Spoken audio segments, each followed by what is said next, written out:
হরে কৃষ্ণ। বিন্দুর পদ্ম চ্যানেলের আরেকটি নতুন ভিডিওতে আপনাদের সকলকে স্বাগত জানাই। আজ 30 তারিখ বুধবার। আজ আমার মেয়ের শুভ অন্নপ্রাশন।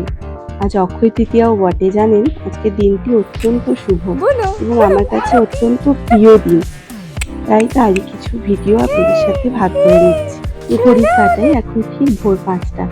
আমার বাড়ির লোক এসে পৌঁছে গেছেন। আমার বাড়ির লোক বলতে সবাই এখনো আসেনি, আমার দাদা এখনো এসে পৌঁছেনি। আমার বাবা, আমার গুরুদেব, আমার মা আর বৌরানী এসে পৌঁছেছেন। বাবা এক্ষুনি এই জিনিসগুলো সব রেখে পরে লজে চলে যাবেন, মানে যেখানে পদ্মফুলের অন্নপ্রাশনের সব খাওয়া দাওয়া সব কাজ হবে। কিন্তু গুরুদেব বাড়িতে থাকবেন, মা বৌরানীও থাকবেন, কারণ যেহেতু বাড়িতে সব সকালবেলার পূজার এসবের কাজ হবে, পূজা অর্চনার কাজ, সেগুলো সব সম্পন্ন করে তারপরে আমরা সবাই মিলে যাব।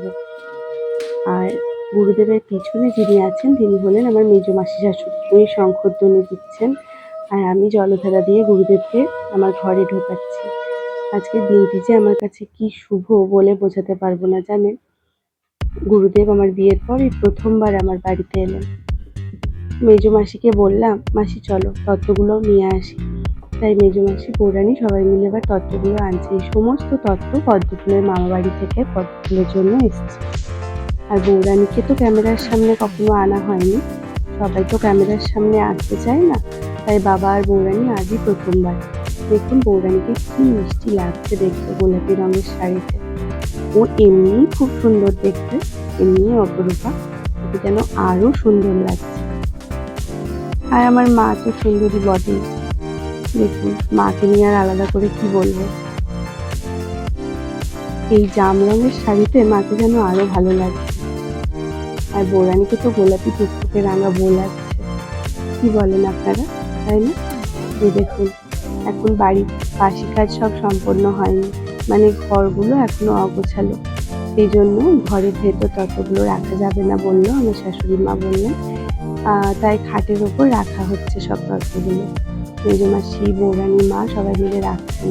আর আমি এখানে জল নিয়ে নিচ্ছি গুরুদেবের পা ধোয়াবো বলে। আজকের দিনে গুরুদেবের চরণামৃত না দিলে হয় বলুন? সেই জন্য গুরুদেবের পা ধোয়াচ্ছি। এই দেখুন এখন গুরুদেবের পা ধোয়ানো হয়ে গেলে তত্ত্বগুলো নিয়ে নেব।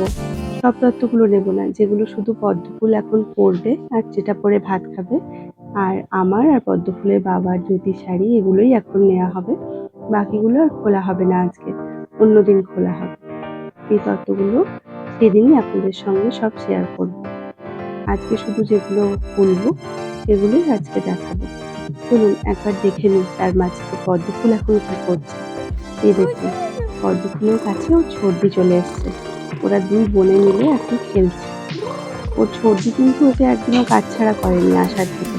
আর 3 দিন হলো ওর বাড়িতে এসছে, একদিনও কিন্তু ছর্দি কাছে থেকে ওকে ছাড়েনি।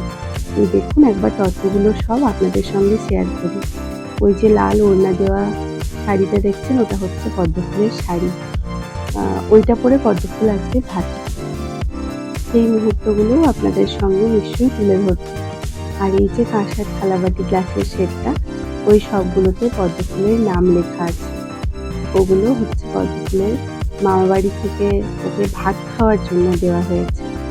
আর স্টিলের সেটটা ওকে দই চিড়ে খাওয়ানোর জন্য দেওয়া হয়েছে। আর এই হলুদ শাড়িটা, এটা আমার, এটা পরে পুজোতে বসবো। চলুন ঠাকুর ঘরটা একবার ঘুরিয়ে দেখায়। এই যে আলপনাটা দেখছেন, এটা আমার ছোট ননদ তিথি কাল রাত্রেবেলা দিয়েছে। টুকটাক আলপনা, আর সকালে আমি একটু কোনো রকমে দিয়ে নিলাম। খুব বেশি টাইম ছিল না, কথা বলতে বলতে দামোদর চন্দ্র চলে এলেন। অত্যন্ত শুভক্ষণ একটা, সেই দামোদর চন্দ্র আমাদের বাড়িতে প্রবেশ করছেন। ওনার আশীর্বাদ যেন সবসময় বিরাজমান হয় সবার উপর, সেই কামনা করি। চলুন এবারে পূজাতে বসতে হবে। পরের ভিডিওগুলো নিয়ে আবার পরে আসবো। সকলে ভালো থাকবেন, সুস্থ থাকবেন।